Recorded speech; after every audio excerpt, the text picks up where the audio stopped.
Hey guys, subscribe for daily content, and if you're shopping for gear, make sure you check out the description for the newest items at some of the very best online retailers. There's also links for some of the items that I personally recommend. Thanks! What's going on YouTube? Metal Complex here, and today I've got quite the interesting unboxing to share with you guys. We have a product from a company called GFG Knife. Now, this is another brand that comes from, at least the listing that I saw comes from the exclusive folders or Sharp World website. This is a really cool website. You're gonna see stuff like, sorry, I had a cracker, literally one cracker before I started this, and it is ruining me right now. But anyways, you're gonna see stuff there like, Poikilo Mundus. You might see some stuff that's by Reich, and then you're gonna see a whole bunch of other knife companies and brands that you probably never heard of. I would, suggest everybody at least go check out the website because there's a lot of really cool stuff there. And this is one of those things. It is particularly wild, definitely. I'm really excited to get it out and show you guys and also experience it for myself because I have not actually opened this up yet. Thanks so much. It was actually sent to me by the Sharp World group or the exclusive folders group. It's kind of confusing because you go to the website and it says Sharp World. But anyways, thank you so much for sending this in. Can't wait to check it out. I will have links for this down below in the description so that you can just use that link and go right to the website.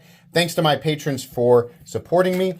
Let's go ahead and find out what we've got here. So this is apparently called, the K2100 BC. Not before Christ, just BC is what they call it. Lots of stuff. Oh, there's the knife right there. It's a large fellow. What do we have? Oh, we have extras. GFG. And here's all the information. TC4 titanium. Anybody who's confused about that, TC4 is Chinese grade 2. It is the equivalent to USA grade 5 or 6AL4V. They call it grade 2 over there. We call 6AL4V grade 5 over here. There is really no difference between these grades. They are the same thing. Like the composition of titanium is the same thing. Grade 5 is made here. TC4 is made in China, which is fine. That's to be expected. An extra, looks like a lock bar insert there. Okay, and then I want to take a look at this. This looks like it's got a lot going on here. Oh boy. Man, there's just a lot. It's just like a painting. Oh, no. This is like a portal to ascension, right? It's the stairways, and there's this guy. I assume these are aliens, right?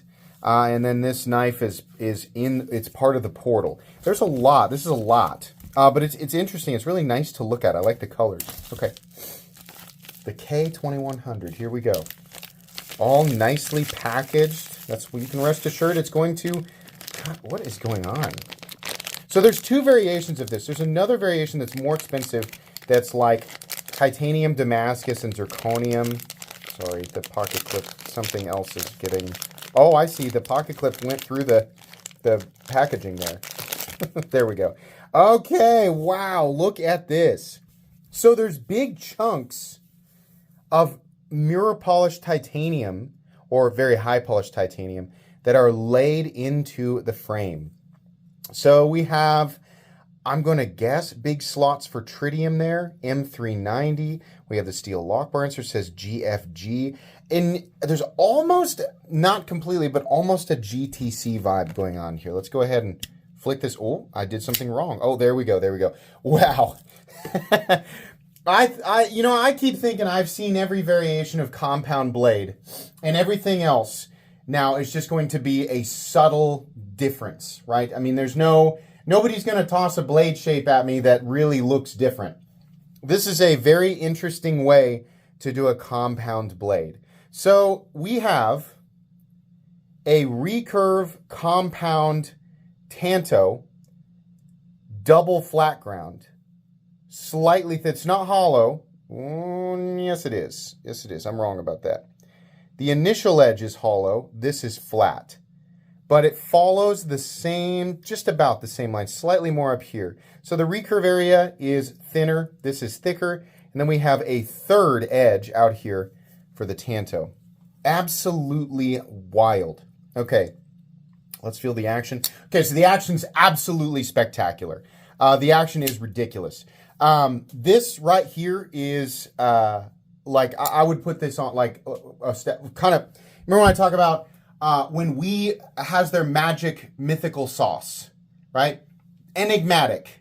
Not sure what it is about certain Wiis that feel superior to other ones. But it's there, and many of us have experienced it. Riyadh is capable of this. Poikolo is capable of this. Occasionally, I'll experience this with Reich or Maxace, but this is like upper tier. You have your general production knives. You have your higher end production knives from China, and they feel pretty good. And then there's this kind of like, I'm not really sure if it's just like everything, all of the production capabilities of a lot of these companies are just rapidly improving, or if we're looking at something that's closer to a mid-tech. Anybody who's ever handled the Gen X Primark, that Chinese mid-tech, and you handle that and you're like, whoa, what is going on here? This is not your typical high-end Bestech, high-end QSP, high-end Wii knife without the sauce, right? You feel that and you're like, it's different. This feels like that. This feels, I mean, seriously, the pivot action is amazing. Really, really nice, buttery, almost like cushioned, but with a nice clicky detent. Very cool. So the other version of this has a satin or perhaps mirror polished DLC blade, and then there's Timascus inlays, and I think there's even a little bit of zirconium. It might be zirconium Timascus. The other thing I want to note here is that this is an extremely comfortable knife. Here's your plunge grind. Really wicked, man. But anyways, very, very comfortable. Edges are nicely chamfered. It looks very angular and very aggressive, but truthfully, very, very comfortable. Jimping here, and then there's a little thumb pocket, kind of. I don't know that I would use that as a choke-up spot. Let's take a look at this pivot. Very cool. Unique pivot as the other side torques, thank goodness. Lock bar insert. We have one, I'm going to say that's a T6. Everything about this knife, though, is very, very designy. Yeah, these are going to be little, kind of thumbprint magnets, but even there, me touching it, it's still nice and shiny. Blasted, and then a satin finish on the flat. Very easy access to the lock bar. Now, it's pretty expensive, but it's not quite as expensive as I think some people might think. I looked at it and I thought, if this knife is really good, it'll be a perfect example of why I get so frustrated with companies like Wii. Yes, we can look at this and we can say this is maybe, a very impractical knife versus like what other things you could get. Okay, sure. Yeah, but again, it's not like this company was like, let's make a practical knife. And then they tripped over a rock and fell and accidentally made this. No, it should be extremely obvious that this was meant to be designy. It's functional, but there are elements here that would probably be, make a lot of tasks inconvenient for the average person just looking to get a knife and complete a task, right? This is very clearly catered towards a very specific audience, and it has elements that absolutely belong at this price point. If you're going to sell a knife and it's going to be in the mid 350s, which is where this is, right? Then you need to bring stuff. You need to bring elements to the table that we do not see in the $200 to $300 territory. So many companies are like going ahead and tiptoeing into this $350 territory, and they're selling us the same stuff that they sold us in the $250 territory. I have pointed this out dozens of times over the course of 2025 and 2024. I've been very, very vocal about it. And I said, all this is doing is opening up room for other companies to be super competitive. And that's exactly what's going to happen. And here we are, right? Now, it's okay if you don't like how this looks, but this is a knife that it did not, like, honestly, I went and I was like, this is lower than I thought. I kind of thought I was going to see this thing come in at over $400. There's a lot of cool machining here. There's a lot of cool inlay work. The blade is real. There's a ton going on with the blade, right? Love it or hate it. It's definitely more complicated than your simple drop point blades, right? The front flipper works pretty nice too. This is a big knife. It's definitely not small. We also have premium materials. I do not know how they're heat treating this. And this is something that I want to say to the owner of the Sharp World Exclusive Folders website. These different companies, like, I don't know if it's all the same OEM and we just have a bunch of different companies, or if there's a bunch of different OEMs, or maybe there's 3 OEMs, or maybe it's, I have no idea.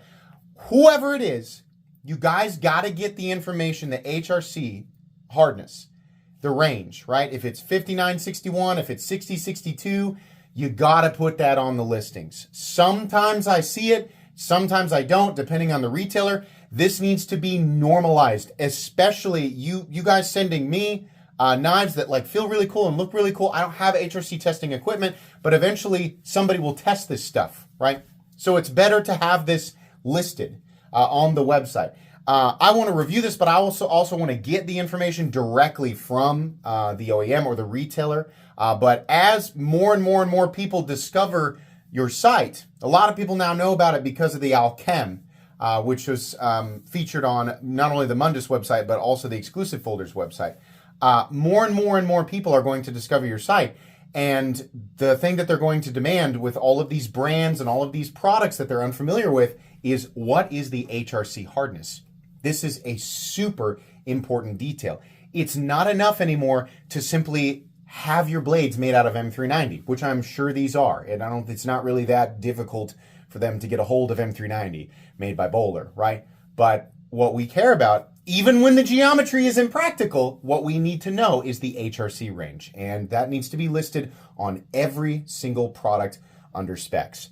Assuming that this is at least heat treated to the industry standard, I think the price tag they've got on this is really, really cool. This is the type of stuff that I want to see when we're still talking about a production knife, a Chinese production knife, but when they want to scoot up into that $300 tier. There's plenty of Chinese production knives that are really nice that belong in the $200 to $300 tier. But there's an ever increasing number of knives that are just like, well, they're up there, so we're going to be up there too. They're charging $300 for theirs, so we're going to charge $300 for ours. But a lot of those don't belong up there. They belong in the $250 range. This is much cooler. I'm not saying it has to be for everybody. Again, there's going to be plenty of people who don't like how this looks. But I think, you know, the average person who is very, very familiar with all of these different tiers, the average person's going to agree that when you're scooting up into that mid 300 territory, we need to see more stuff like this, right? More complicated machining, inlay work, interesting blade grinds. It doesn't hurt to release something that's large, even though like a larger, you know, just because it's bigger doesn't mean that it's more expensive. Let's go ahead and weigh it here. Overall length, 9 inches. That's a big boy. 4 inches and 3.75 on the cutting edge. Very cool. And I love that they gave us an extra lock bar insert. I think that's really cool. It's the only thing that it can be, considering there's a detemp ball there. That's awesome. Very cool. Okay, expect a full-length review. I will try and get as much information as possible. I have never heard of this company. I would venture to guess that there are hundreds of Chinese companies that are, you know, like this that I have never heard of, but it's fun to explore all the different corners, right? That's going to be it for today's unboxing. Please make sure to follow me on Instagram at metal_complex. If you enjoyed this video, leave a like. If you'd like to check out my other content, I do, of course, have lots of videos of knives that are either expensive or inexpensive that I do or don't like, so check those out. And if you enjoy all my content, go ahead and click on that Metal Complex logo right there and subscribe, because there's definitely more coming. Thanks again for watching, everybody, and have a great day.